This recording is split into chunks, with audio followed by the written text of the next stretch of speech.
Hello everybody, my name's Ian and today you're watching the Helmsburg Sawmill. In today's video, I'm going to do a big, well not a big round, but a good round of log bucking. I haven't really gotten the opportunity to show this to you guys yet, but these are some older black oak and red oak logs that we put aside for trailer deck orders. Now these logs have sat for long enough and I want to get them chopped up and sawed into grade lumber before the lumber stains. Today I'm going to be using the Husqvarna 592, my favorite chainsaw. Before we get going, I'm going to give you guys some tricks and pointers. A lot of people throw their saws up there on the log like this. You know, they're cutting with that part of their bar. You want to be cutting with your tip. Multiple reasons for this. One, if there's dirt on the other side of the log and your chain is cutting through the dirt, it's grabbing the dirt and it's bringing it through the cut and it's dulling your chain quicker. If you're just using the tip of your bar and shimmy along the outside there and not even quite poking through the bark, you do a much better job at avoiding the little bitty rocks and pebbles and dirt and sand and items like that. Another reason too is to prevent kickback, and I'm going to explain how that prevents kickback. Whenever you're cutting with the tip of your bar, when you're bucking up logs like this, you know, and your tip's coming down and you're holding your saw up, you're putting the weight of the chainsaw on the tip of your bar.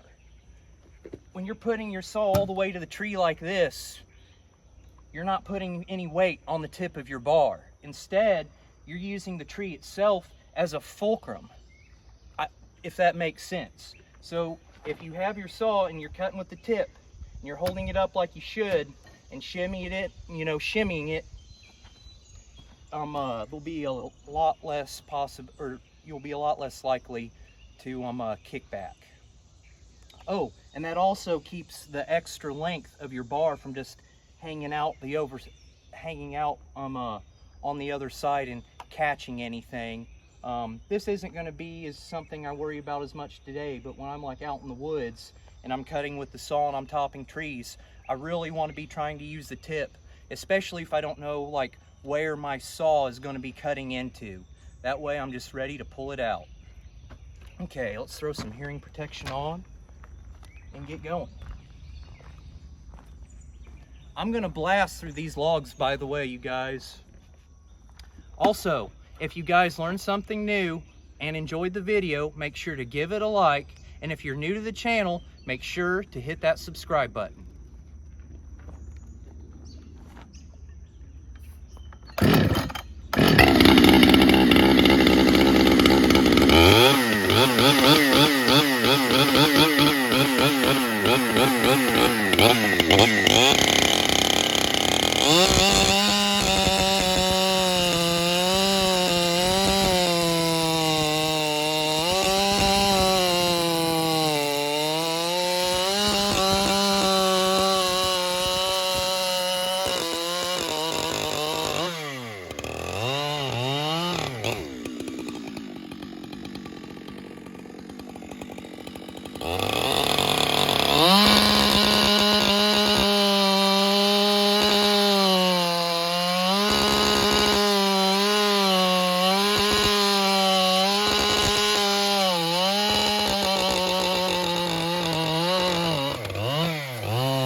There we go. I'm sweating a lot more now than what I was at the beginning of the video.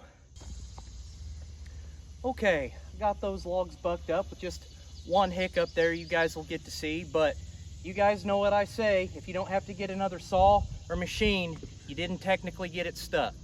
So now that these are all cut, I'm gonna go through here and cut, you know, round off the butt logs a little bit so that way they go through the mill quite a bit easier. I'll be trying to avoid the, you know, the dirty spots with my chainsaw. For me, it's all about keeping my saw sharp.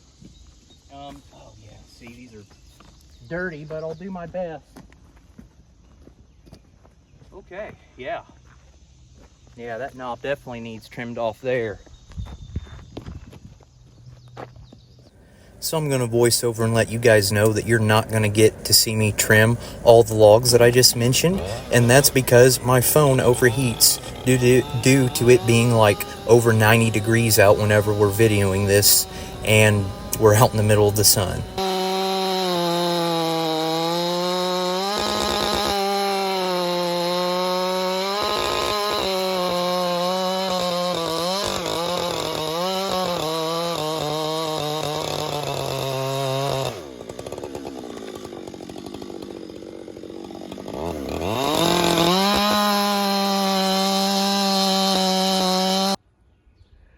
For those of you who are watching all the videos and keeping track, this is the old grinder feed wheel like I promised. I didn't include it in the video where Dad did the change. I just forgot to throw it in there, but here it is in this one. And you can definitely see how nubbed those teeth are compared to what they look like on the new feed wheel. This is a board that has had a roof over it. And this is how it dried with no weight on top of it. But go ahead and guess what species of wood this is. I'll give you a couple hints. I'll give you 2 hints. It's not poplar or red oak. That's all you get. Well, thank you for tuning in, everybody. That's going to conclude today's video, and I hope everybody learned something. Hopefully here soon we'll have the mill back up and running and that roller will be fixed and we'll be able to crank out some boards. Thank you for watching and tune back in again next time.